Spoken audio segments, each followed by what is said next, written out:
And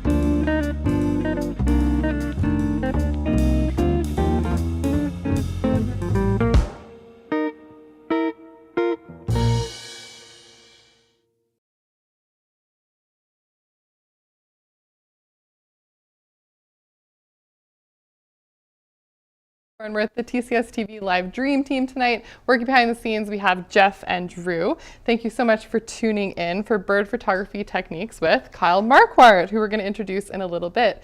And this event is sponsored by Sony Canada.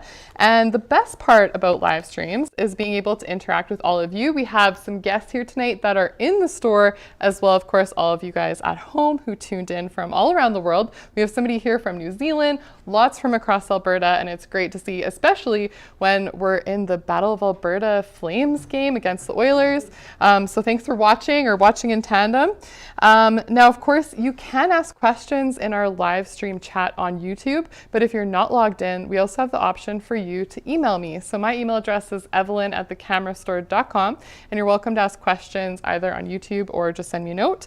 And lastly, before I introduce our guests, I wanted to again mention that Sony Canada sponsored this event, and we have Anthony in the house with us tonight from Sony Canada. He is our local rep, and he's been able to arrange a special offer. So if you attended this event, you can actually get 10% of your Sony order back within 30 days, and this will go on to a prepaid visa. It's on select items, and there are some exclusions. And so if you registered for this event, you'll get that in your inbox. If you didn't and you want to be added to the list, just send me an email. Again, it's evelyn@thecamerastore.com. I'm also going to introduce this lovely guest. Actually, I'm going to have Steve, his handler from Falcon Ecosystem Solution, talk a little bit about who Bigfoot is before we introduce Kyle. Sure. Thank you, Evelyn. Bigfoot is one of our bird abatement team members. So my company, Falcon Ecosystem Solutions, we mainly specialize in using trained hawks and falcons for nuisance bird control. So anywhere that you'd have industry in conflict with wildlife or vice versa, if it's a bird species that's a problem, you can typically mitigate that sort of problem, any damages related, by using a trained hawk or a falcon to scare them away. So if you think of an airport with a runway with gulls that are frequenting, that are causing a problem there, or an industrial site that has a lot of pigeons making a mess, we do a lot of that sort of work. Bigfoot is the youngest member of our team. He's only a year old, and Bigfoot is a Barbary falcon, which is a Middle Eastern variety of the peregrine falcon, which is a species that a lot of people who are bird aficionados are really fond of. And a lot of people hear about because they tend to nest in urban environments like Calgary. I think we have 1 or 2 pairs nesting in Calgary at the moment.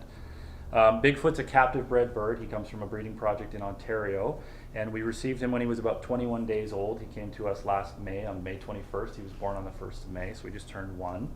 And he's hand raised, so Bigfoot thinks he's people, which makes him a great candidate for a photography experience like this. And I think we're going to showcase some of the cool stuff that we have with Bigfoot as the subject, as our model, I suppose. Awesome. Cool. Thanks, Steve.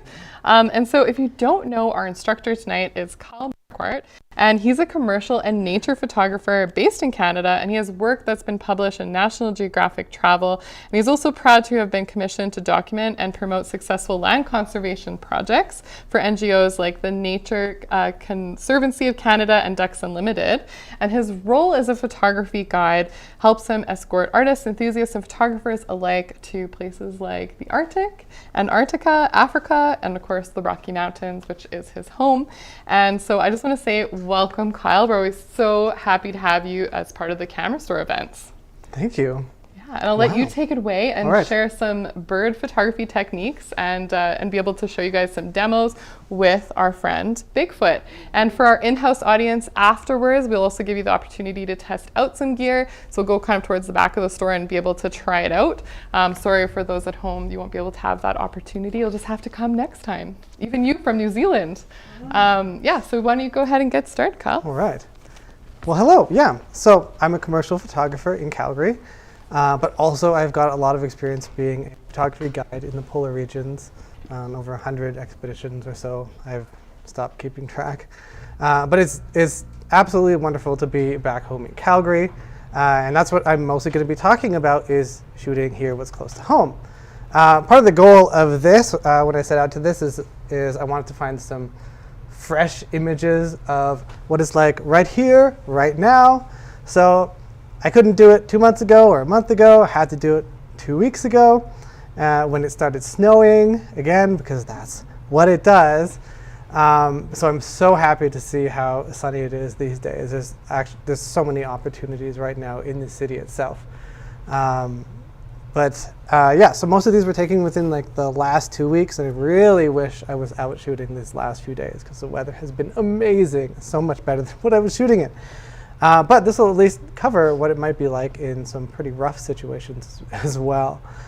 So when we're starting out with bird photography, I don't know what level you're at. Perhaps you're starting out and you're interested in getting a larger lens, or perhaps you're slowly developing newer technology as your older ones get put to more relaxed uses. I know that my older cameras, they're just on the cusp of being retired, and so I'm starting to think about this new technology. And it really does change the way you shoot, and you have to rethink what you did. What I used to know was no longer applicable, and things change. So I'm going to talk a little bit about just the start of using a long telephoto like this, say like a 200 to 600 mil lens. That's this one here that I have in front of me. And has anyone heard of like the double the focal length rule to learn, what shutter speed should I start with? You ask yourself, what is your your focal length? So here, this is 600, and you might double it because that might be the answer we want for our shutter speed. So maybe around 1/1200th of a second. But what I realized is, I started off with, an 8 megapixel camera and 12 megapixel, 18, 24, and then it's like 30, 40, 50. And I forgot that really changes how the image looks. You can zoom in twice as much. You want to crop twice as much. So what used to be applicable to lower resolution cameras is no longer applicable now. And I'm finding that I have to use higher and higher shutter speeds. So off the cuff of my head, when I first start out with a 600 mil lens, instead of starting at 1/1200th of a second, I'm actually doing it 1/2500th of a second. We know that these telephoto lenses, they magnify our own camera shaking, but they also magnify the motion of the subject that we're shooting. So let's say you want to challenge yourself, and you want to photograph these tiny little birds that are just a little bit faster than we're used to. I find that basically anything smaller than this is much more difficult to shoot. So here, this was in Waterton 2 weeks ago, and it was sleeting, it was snowing. If I put my sunglasses on in midday, I wouldn't have been able to see anything. It was very dark. So this was challenging conditions for me. So this is a tree swallow at Linnet Lake. It's the lake right before the big hotel, and it's kind of sheltered. So I thought, okay, you know what? I'm going to try and photograph the most difficult bird to shoot. I would say a swallow is among one of them. The way they fly like these butterflies on drugs, it's impossible to capture. But when I'm out birding, I tend to settle down. I watch the behavior. I watch how they're flying, and I start memorizing their flight patterns. And this happens with every bird, with every session.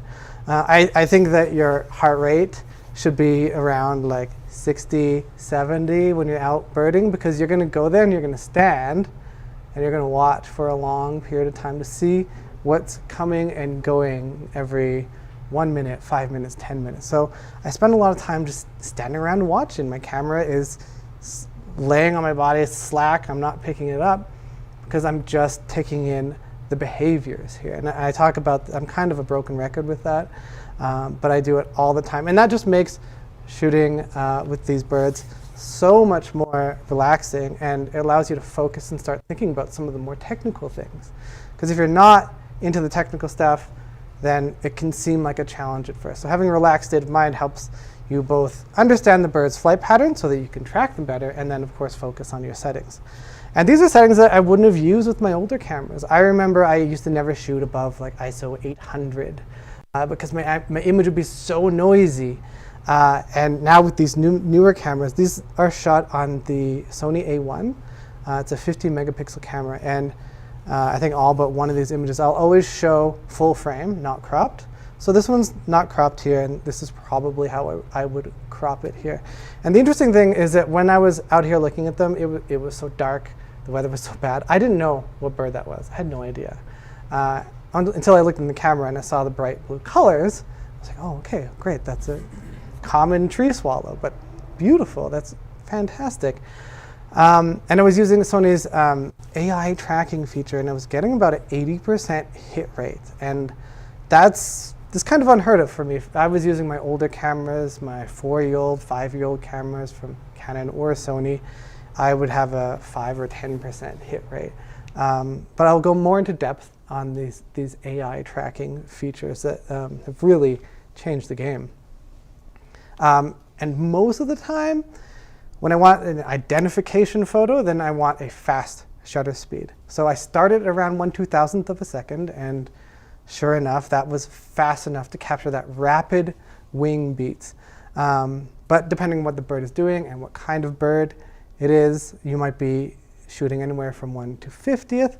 And then on top of that is you don't always want ultra fast shutter speeds. You don't need ultra fast shutter speeds. Don't forget that you can get creative by making mistakes on purpose.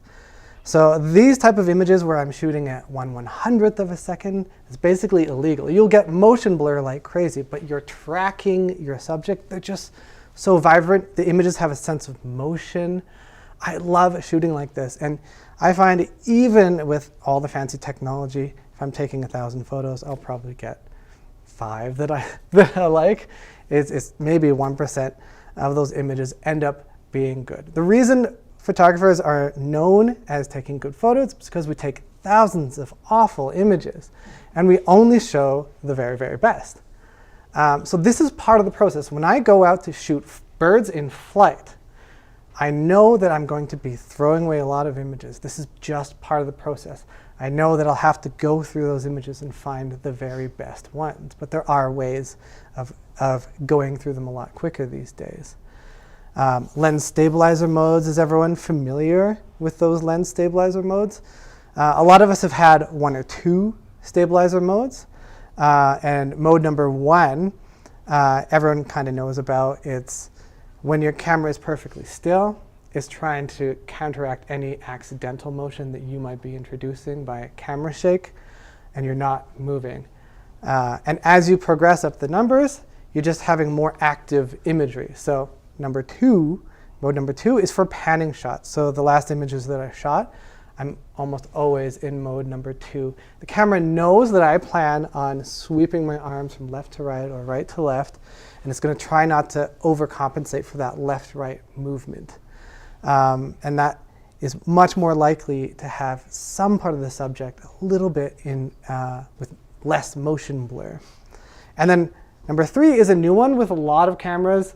With Sony, it's only been in the last, I think, maybe two years or so. If the lens has been released in the last 2 years, it'll have mode 3. And I'm like, what is mode 3? And you look it up, and in the manual, it's like, if the bird or an animal is moving erratically. And that's right, that's exactly what it's for. So for the most part, if I'm worried about what mode I'm going to be doing, and I don't want to be flipping buttons all the time, when in doubt, if I'm shooting birds, I'm going to go to mode 3 and just not worry about it. Because chances are I might be whipping my camera around really fast to track birds in flight.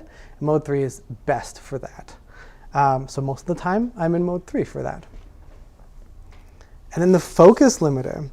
The focus limiter on these lenses is a fantastic tool. All it is you're telling your lens you're only choosing to focus on something, say in this case, 10 meters and beyond, or within 10 and 2.4 meters, so relatively close. And for the most part, the focus limiter helps if you can decide, if you know where that bird is going to be, if you can use the focus limiter, your autofocus will be much, much faster. So for example, I knew that these birds were never going to be within 10 meters of me. They were quite far away. So I turned my focus limiter on for focusing on 10 meters and beyond. And because that limits it, it doesn't have as many choices or mistakes to make on where it's going to focus. And I noticed that I get much more responsive focus. But the biggest problem is if that bird, since my limit is at around 10 meters, if that bird is moving in and out of 10 meters. And so 10 meters is from me to beyond the desk over there. I can't use my focus limiter because if a bird comes closer, I'll have to tap that button. And if a bird goes farther, I have to tap that button again. It's just too much button pressing. And button pressing slows you down. So I try to minimize all the fiddling. I want to get a lot of my setup done way ahead of time. Now, if I get a new camera, I'm spending days of setup time. Because not only is a camera capable of taking photos of birds, food, or people, it has every setting because the manufacturers don't know what you're going to use it for. And you might be paring your camera's settings down to exactly what you're looking for. So these settings I'm mostly focusing on for bird photography. And then there's AI tracking, and this is relatively new in Sony, and it uses actual AI technology. So what they had to do is train a machine to learn what a bird actually looks like, and it can actually recognize the shape of a bird and where the eye is, which is super interesting. It's amazing because it sees a bird shape and it starts honing in on that instead of relying on me using a joystick to move my focusing points around or messing with the touch screen. That's one less input that I have to worry about, and this really speeds things up. So anyone know like Pierce Estate Park in Calgary? It's right next to the Inglewood Bird Sanctuary, and I kind of like it better than the Inglewood Sanctuary. The birds are more habituated with people. They get a lot closer to you, and if they make that decision, by all means, they're allowed to. So these are full frame images. They're not cropped, and this is with a 600 mil. And these red-winged blackbirds right now. So this is probably less than a week ago, I think. Yeah. Right now they are in full bloom. They're spectacular. They're mating. They're fighting. There's all sorts of stuff going on. So they're in the East Village and the Inglewood Bird Sanctuary. Really, really wonderful places to be right now, especially in the morning. We're most likely to get sun and calmer mornings in Calgary, and the air is cooler. So if they're opening their mouths and they're calling, you might see their breath as well. So it's a really good time. And if you miss that this time in Calgary, you can go farther south down to Waterton. It's higher altitude, so they're behind by about a month in the season. So sometimes if you're like, oh, I missed this one season, then just go to the mountains. They're always behind a little bit with some of these seasons. So yeah, the red-winged blackbirds are just spectacular this time of year. And I love the yellow-headed blackbirds as well, especially because everyone just reacts to them. They go, what is that? What is that? And they have this alien sound. And they're in the same habitat, and they'll be fighting with the red-winged blackbirds. So it's just really, really cool to see. And that bright color, it's almost easy for any camera to focus on them with that fantastic contrast. So I'm mostly showing you these because you can get these shots right now in Calgary if you feel like it tomorrow morning, if you can wake up early enough. But you also will make mistakes, and I honestly get mostly butt pictures because they fly away from me. I'm trying not to scare them or stalk them away. But with these AI autofocus things, yes, it can find a bird for you, but they do make mistakes, and you do have to tell it what to focus on initially. And I do that with the back button focusing button. You don't have to use back button focusing. If you've heard of this and heard of the controversy around it, honestly, do what you want and do what works for you. I think rightly so, back button focusing is controversial. I may talk more about that later. I may not, because it's just one extra step for focusing, but I like the extra control. But here, I was trying to use my AI autofocus to select these birds fighting, which was great. It was this split second moment. And what was interesting is that I was actually faced this way, and my shutter speed was really slow. I was photographing birds that weren't moving, and suddenly I had to change from 1/200th of a second, really slow shutter speed, to I think it was around 1/3000th, and of course catch that action. And in the before times, I would use these dials, and we'd be dialing and dialing to change those settings. Maybe I'll miss and overshoot. And now, especially Sony shooters use these new techniques from configuring our cameras that set presets to the buttons, not just those memory presets on the dials, but presets on the actual buttons themselves. And I've sort of made this sort of emergency bug out mode where I can shoot whatever I want, but if I hold a button, my shutter speed suddenly cranks up. It's in bird mode, and it's in a high ISO, high shutter speed. So I didn't quite get the shot that I was looking for. But I refocused again, and I got exactly what I was looking for. I thought that was pretty cool. The fact that you have both the male and the female red-winged blackbirds and the yellow-headed blackbird all in one, they're all perfectly separated, that makes me happy. So here's a cropped version that I cropped in a little bit. That made me pretty happy. Here's the one that always makes Evelyn laugh a lot. And she's like, can you do this? I'm like, okay, I can do it. You can see that my useless tripod is just on my back, as always. I'm known for not using my tripod very often. I like to be free and I like to be mobile. Usually when I'm out there, I just want lighter gear that I can hold so that I can just get any shot that I can imagine, so I can be as mobile as possible. I know as I get older that will change and I will find new ways to get creative, but I really like being at the level of the animal, whatever level that happens to be. So I just leaned over on the side of the pond, and here's the image that I got. It's just, it turns the water into this soupy, ethereal heaven. I love the way this looks. The problem with this is that now if there's multiple birds, because I'm shooting across, say we have the chick in front and then the mom behind, they won't be on the same focusing plane. It'll be very hard to get both of them in focus. I was lucky, this is f6.3, so about as wide as it can get on that lens. They happen to be on the same plane of focus, which is why I got this image. But later on, they were not together, and that's when I decided to stand up. You can see that there's no more ethereal look to the water. I'm standing up, I got more of a reflection. That reflection's beautiful as well.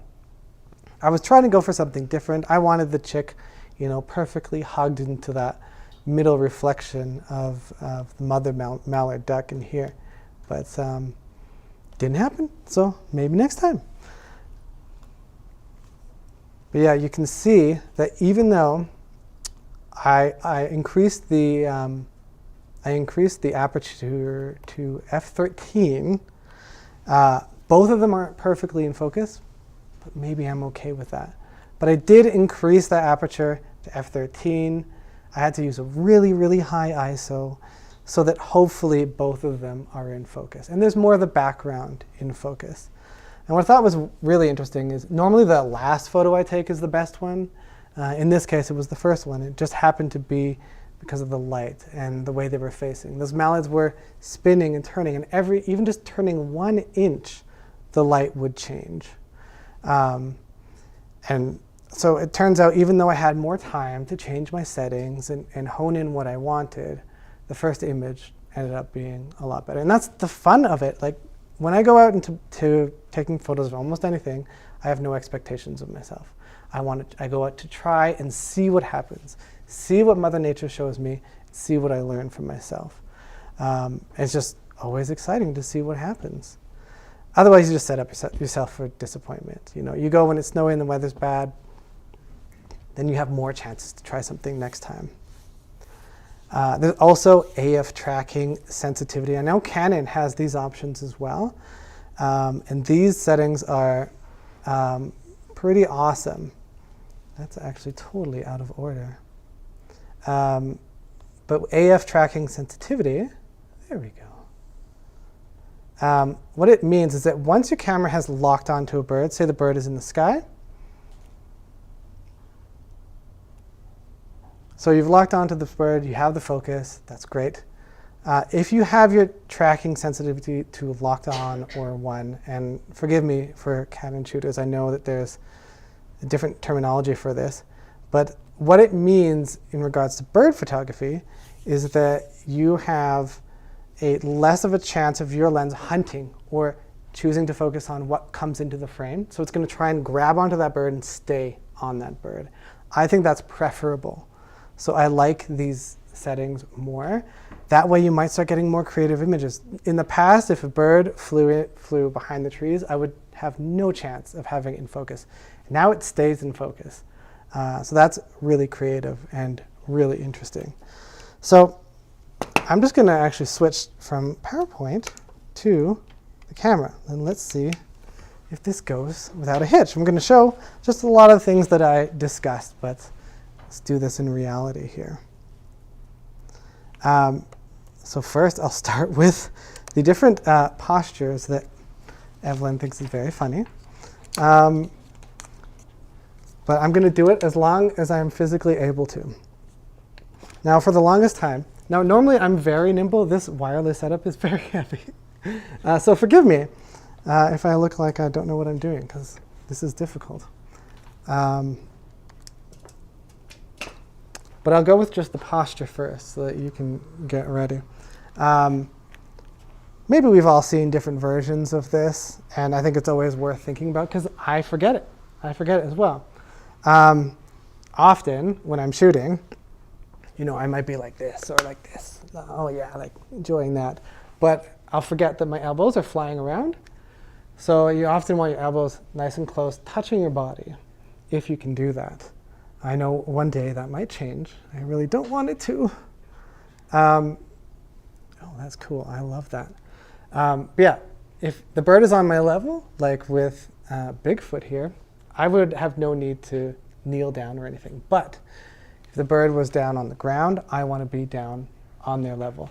And I used to just lay down all the time. I was laying down. I was getting covered in guano wherever I went. And I was just used to that. So I always wore wet weather gear, sun or shine, because I just wanted to get dirty and not worry about that. But those days are gone now because of these pop-out screens. I really love these pop-out screens. But often, if I'm going to be out, I'll be on my knee like this, and I might be supporting my camera like this. And this is where it's important to know where your buttons are. I'm starting to use different fingers. I might be using my thumb. Sometimes I might even reverse my hand and start using my middle finger or whatnot on the shutter, just because my body is in a new position, and it might allow me. The funny thing is I actually can't see the screen because of this setup. Okay, buddy, where are you? There we are. Look at that. So usually I don't want to be shooting down on them because that's usually what they're doing all the time anyways. But I really do like to shoot across at the ground, a lot like this. And if there's ever an excuse to get into yoga, it will help your photography if you like to get down low on the ground. So that's one of my favorite positions to be in. But about this auto AI. Now, normally I almost never have my camera on a tripod. This is just quite heavy. I really, really like this. There is a ton of settings that I've configured in here. You can look them up online.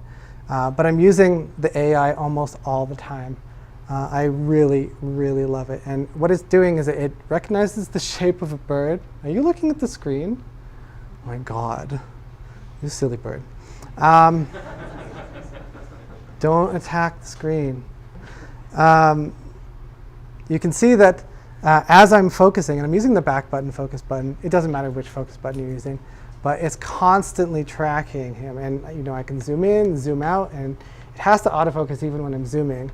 And it's spectacular how well it tracks.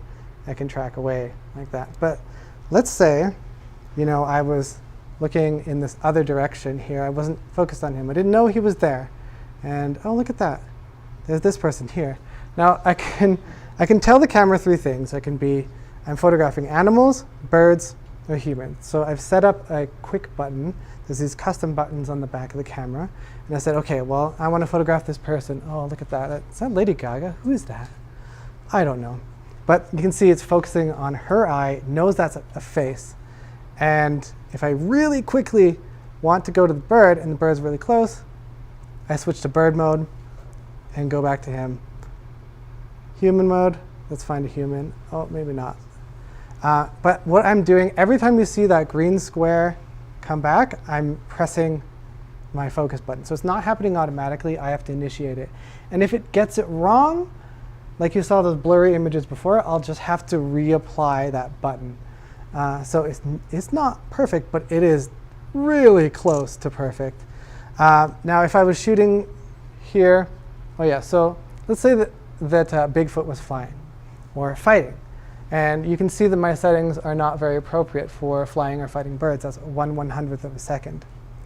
And so in the traditional times, you know, I would be like, okay, well, I'm going to change my buttons over here and go to maybe 1/3000th of a second and maybe change my focus mode. That is how we used to do things a long time ago. Now, what I've done is all those settings and more that I've shown you, I've actually applied to a specific button. And so this is my emergency button. And if I press this, now you'll notice that, well, let me change my, so let's say my settings are not correct, say 1/40th of a second, that's too slow. I can hit this preset that I've made, and you can see my settings have jumped to 1/3000th of a second, F10, and auto ISO. You can see that if I let go of that button, it goes back to the last settings I was using. Now we're in a store, it's dark, so it's not going to work. It's going to be too dark, it's telling me. But I can quickly get back into my eye autofocus mode. And what's interesting is that sometimes, say there's an optical illusion, there's a stick nearby this bird that looks like a bird. What I can do is I'll have an issue with the camera thinking the stick is a bird and not the bird being a bird, or there's multiple birds and it focuses on the wrong one. So maybe I want to do traditional single autofocus. And what I've done is I set a separate button that turns the camera to, instead of continuous focusing mode, to single focus mode, just as long as I'm pressing that button. So you can see that on the display that I'm on. See how it says AFC on the left? And that's continuous focusing. If I hit this button really quickly, it'll do single shot if I need to. So if there's something, if there's a bird through this tunnel of branches and trees, and I just need to focus on this one tiny spot, and AI focus is just too big, too complicated to use in that moment, I can quickly go to that single shot setting. And this really has changed how I shoot, because I can shoot really fast. But if I was to use this in a studio, I'd have to change all my settings again, because it's all in bird mode. Every button is dedicated toward all the bird settings that I'm into. Evelyn, there's a question.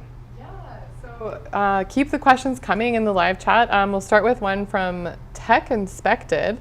How much post-processing is done with bird photography? Is it just dynamic range and color, or do you do more than that, Kyle? Well, just for the purpose of this thing, everything that I shot, I didn't do any local adjustments, so I didn't do any dodging or burning or adding anything new in. The images were just brightened or darkened with the default color profile in Capture One, just because that's honest. This is partially, it's almost like a review. I want you to know what it looks like when you sit down to do it, not, you know, I feel like when we review things and we make everything look absolutely perfect, you don't really get, you can know what the image can be edited into, but in general, everyone has to pick their own style. When photographers are talking about picking your own style, you know, it's whether you like to use those Instagram filters where everything is orange and blue or something, which is not my style. I prefer things to look a little bit more realistic. When you're working on your images, you might decide, you know, what do I want my images to look like? I want mine to be happy and cheerful and bright. I tend not to tone down the colors, either keep them accurate or just above accurate. It really depends on what kind of images I'm shooting or who I'm shooting for. I find a lot of people these days are looking for more accurate imagery, and then, you know, they can use that and say, you know what, this is, especially if like I'm photographing conservation efforts. You know, if I was to, you know, add in stars to a nighttime image, and then people are expecting to walk into this park, seeing stars during the day or something, then not so much. So I really like to edit my images for about 1 minute. And if I can't go longer than that, then I'll probably have to make a big long post about it and show people all the techniques I used. There you go. Another question, just from coming from a DSLR photography background like yourself, what has changed for you in having this like tracking ability for wildlife and bird photography specifically? Yeah, well, okay, the tracking ability has changed. Specifically, the percentage of successful images I get when I'm shooting. I was at like 10, 15%, and I was okay with that because I always know that's how it goes when I'm shooting birds in flight. Now I'm getting at least 80%, which is unreal. This camera is capable of doing 30 frames per second. You have to change a lot of settings, and there's some things that it cannot do at 30 frames per second, like eye autofocus. But 30 frames per second is not needed because of the accuracy. So the biggest thing with basically this generation, so this year and beyond, is the accuracy of autofocus. That's really changed it. So you don't have to be out there as long to get successful, sharp images. And then before that, the reason I moved from a big DSLR to a mirrorless is size and weight for traveling. It's fantastic. I almost never use a tripod. I'm carrying cameras. Yeah, I can show you how I like to carry cameras. This is my little day pack. It's good for just like, I'd say a few hours for very specific uses. And it doesn't matter, you know, what jacket I'm wearing.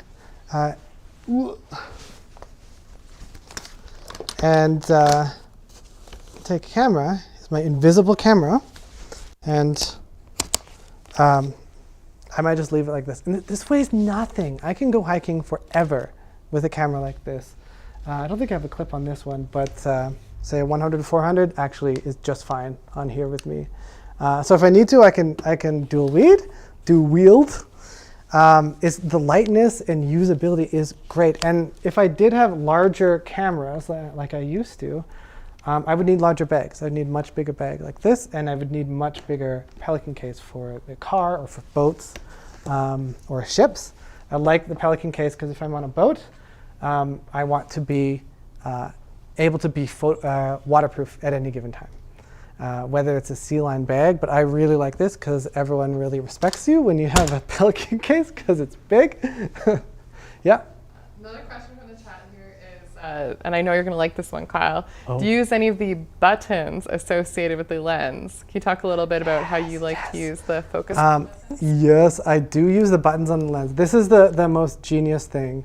I actually have not fully configured it on this camera because this is brand new. But normally, actually I sort of waffle between two because there's just so many options. I was thinking about setting these lens buttons. There's 3 of them on Sony cameras. However, all 3 act in unison. So if you press the top one or the side one or the bottom one, it'll do the same thing. So all 3 are one button. So you can only ask it to do one thing. And sometimes when I'm down in my squat posture, I do find it hard. So if I'm back button focusing, if I'm using my thumb to focus, now when the camera's down here, my arm wrenches like that. So using the back button is hard to do. Again, this is why back button focusing is controversial and difficult. So I've set this button to autofocus on the lens because I can hold, there's one on the bottom, so I can hold the lens and then use this as a focus button.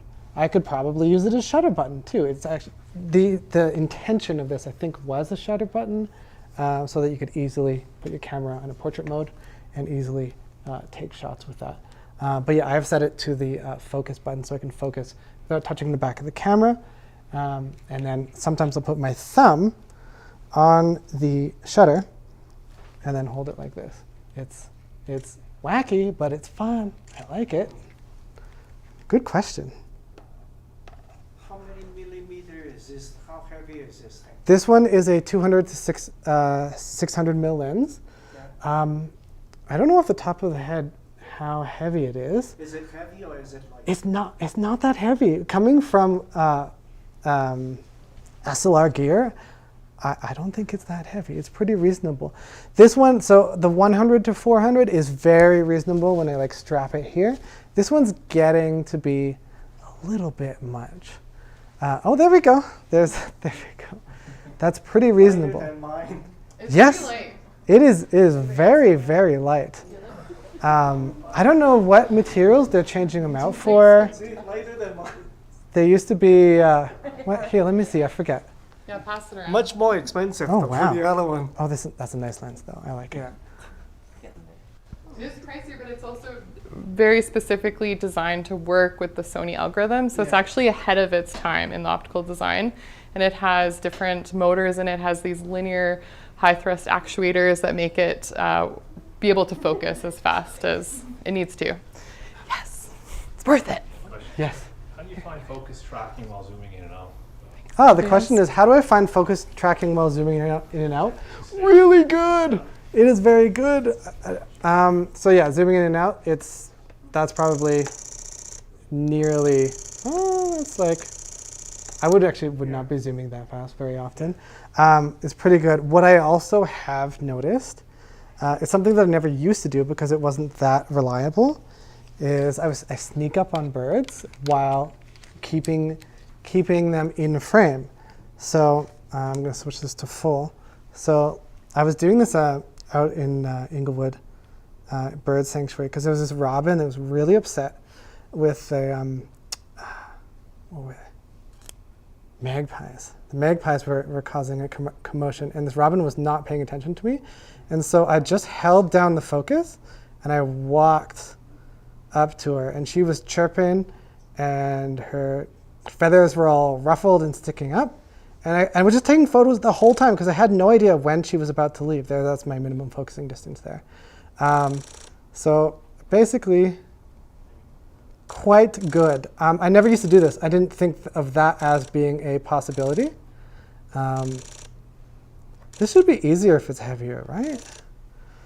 But yeah, this is like a totally new thing that I didn't think I'd be doing. Yes? Can you speak about this top rig you have on here? Oh, yes, sorry. Photographers or bird photographers using that kind of EVF or whatever you have. Really? So the question is, can I talk about this monitor on top of here? And he says, I've seen bird photographers with that. I have not, but so this is literally the first hour I've ever experienced this monitor. This monitor here is so that they can live stream. And so, I didn't realize that. so it's a wireless connection. It's really Yeah, good. it's wireless connection, so it's going to the TV and then it's also going to the live stream. But I was thinking, because my optometrist said, you are going to need bifocals eventually, I can tell. So watch out. And this is so big. I might need that one day. And I've seen them marketing a lot of these as being like really light and easy to use. So yeah. Question? Oh yeah. Why don't you go to him first? Memory recall settings, do you use those? Yes. So what I was actually showing you was the memory recall settings, except I didn't show you how I set them up or what I used to set up. I've seen other videos on it, and the videos tend to take an hour to cover every setting. Memory recall is what these cameras are about. That's what I'm using. So normally we're used to memory recall being those dials, those like 1, 2, and 3 M buttons on the top. And that is what you can do. But instead of using the dial, I have basically a button on the back that recalls one of those memory things. So here I've actually changed the video recording button to 1/3000th of a second, f10, auto ISO, and then bird tracking AI. So when I press that, only while I'm pressing it, that memory recall is in effect. And then when I let go, the memory recall is disabled. So the fact that you can flip to different memory settings like that makes me wish this camera looked like it had acne with buttons. Like I want buttons everywhere for every little mode so that I can change it. And I want more memory recall settings. As far as I know, there's only 3. I want more because it's really, really good. A good way to switch settings. How do you remember which one's which? The question is, how do I remember which one's which? It's concentrating really, really hard. And then, but no, that's actually a really good question, because when you do customize your camera like this, or, I mean, has anyone changed to back button focusing? And was it a nightmare the first time you did it? It's a total nightmare when you change how your camera functions, because you have muscle memory for the way cameras used to work. We all know that when you press your shutter halfway, it should autofocus. And when it stops doing that, if you're on vacation, you do that for the first time, you'll forget, and then you get a lot of images out of focus. So yeah, I do forget.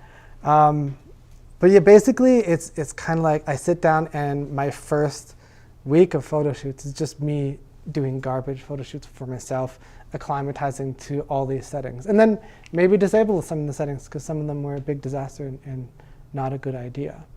I know like 1/3000th of a second and auto ISO at f10 is awful settings for inside of a store. And it's not good for overcast either. This is for sunlight only. And I figured that out just from playing with the camera.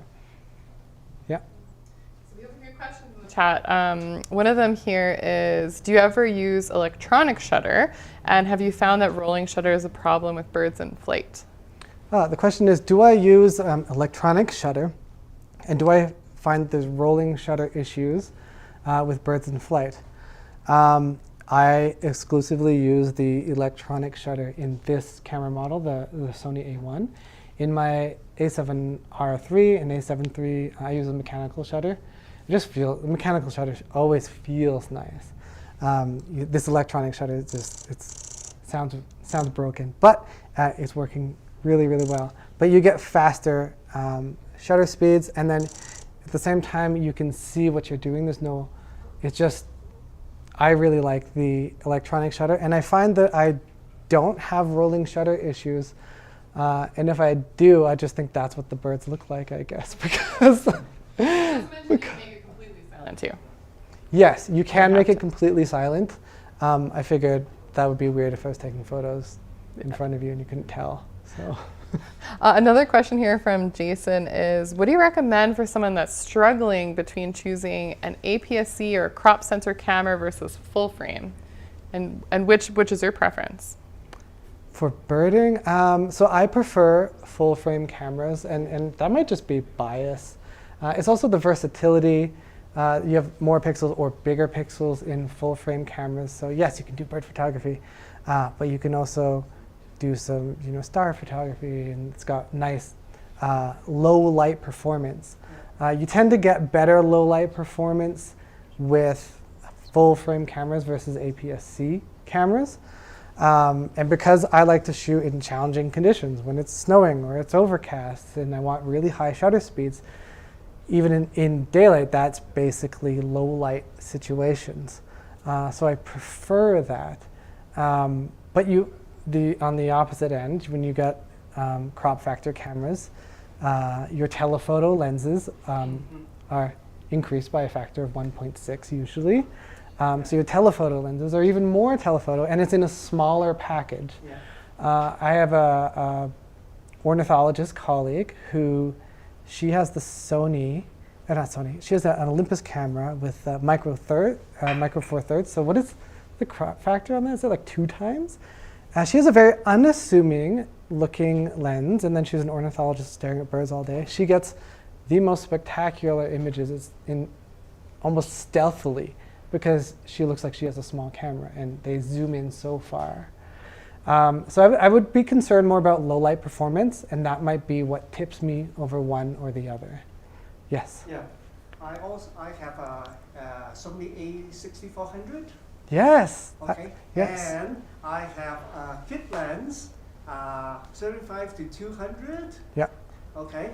So I thought maybe if I double the, what do you call it, focal, what is speed or whatever? Yeah, the focal length. I can increase it to closer to 600 mm, and it's very lightweight. Yeah, it's a 1.6 crop factor, I think, Yeah. with that. So 1.6 crop, it will be like 300, then if I double it, it will be 600.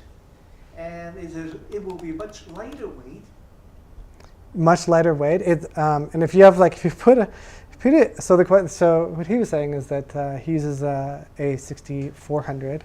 6400 and 6500 series has a 1.6 crop factor. Yeah, exactly. So whatever lens you have, if you have a 100 mil lens, then it's going to be 160 mils if you use that camera on there. So it has 200, it will turn out to 300. If I use the doubler, Yep. then it will be approaching 400, 500 mm. Which Yeah, and so he was saying, yeah. Of course, it's not as. Yeah, so you're saying I would maybe use a doubler on that, and then you get a crazy amount of zoom. Yes, but the doublers also, they reduce the amount of light that comes in as well. Yeah, which is So, fine because we are shooting in bright daylight anyways. yeah, so if you're only shooting in bright daylight and you test it out and you're okay with how it looks with the high ISOs that you have to use to compensate for the darkness, I would say do it. I have an A60. It's much cheaper. Tony? You just have to be careful with the teleconverters. They're only compatible with certain lenses. So they'd only work with the G Master and yeah. So I've used mine with the 200 to 600. Okay. Before, works quite nicely. Yep. But when you get into the kit lenses, they're just not designed to work. Okay. You just have to watch. It is Good to know, thanks. So yeah, so Tony's saying you have to have a G Master lens for it to be compatible. Okay. So yeah, your kit lens won't work with it. But I have the A6500 and I put it on a 100 to 400 and it looks like a lens cap, but it's a camera. It's like so small. It's hilarious, but it's fun. Yeah, Evelyn? Okay, we have a few more burning questions from the live chat. We're going to wrap up the live stream, and then for our in-house audience, we can do more questions and get some gear in your guys' hands. So just to get through it here, so we have Brenda who wants to know, do you have the camera in a specific focus mode in order to get the eye autofocus to latch on to the bird, onto Bigfoot? Yes. Yes, there are a bunch of prerequisites. So she says, oh, do I have it on a special focus mode to get it into the eye autofocus? Yes, absolutely. There is a whole bunch of settings. I'm always in continuous focus mode because this function works fantastic with that. What you can choose to change, whoops, there we go, is, there we go, is you can change your tracking spots. So for the AI focus to be working, you should be in the tracking modes. And so any of these will work really well. And then you have to turn on the actual tracking in the autofocus mode. And if you're coming from an older Sony and you're looking at all these colors and nice menus, the menus have been improved. They are really, really nice and much easier to use. But you want to make sure your face and eye priority are on. So there's a whole list of these settings that you want to make sure are enabled. And what's amazing is that you can even start specifying which eye. I've been going for auto for now because I have not had a preference. And that's the big key ones for tracking. A follow-up question on autofocus from Johan is what kind of focus point distribution do you choose for photos with multiple subjects? For example, when you had the mother duck and her chick. Mother duck and her chick. So that's one where I encountered some difficulty because the AI autofocus, it has a little bit of mind of its own, and it seemed to be trained to be more in tune with the mother mallard duck instead of the baby chick. I don't know if just that was a size thing. I was just interested in a larger bird. So I was actually unable to focus on the on the chick if I wanted to in the AI autofocus. So that's, again, a limitation to the mode is that it might take over a little bit more than you wanted. So what I did do in order to focus on just the chick, that's why I have my single point autofocus set as a quick button. I can I change that to the C1 button. So I'm pressing my C1 button. I'm actually, in order to go to single shot, traditionally I would have to change this dial, and then I'd have to go in here and scroll up and look for a tiny little spot and do that. And that took a few seconds. I don't want to take a few seconds. So if I change that back to continuous,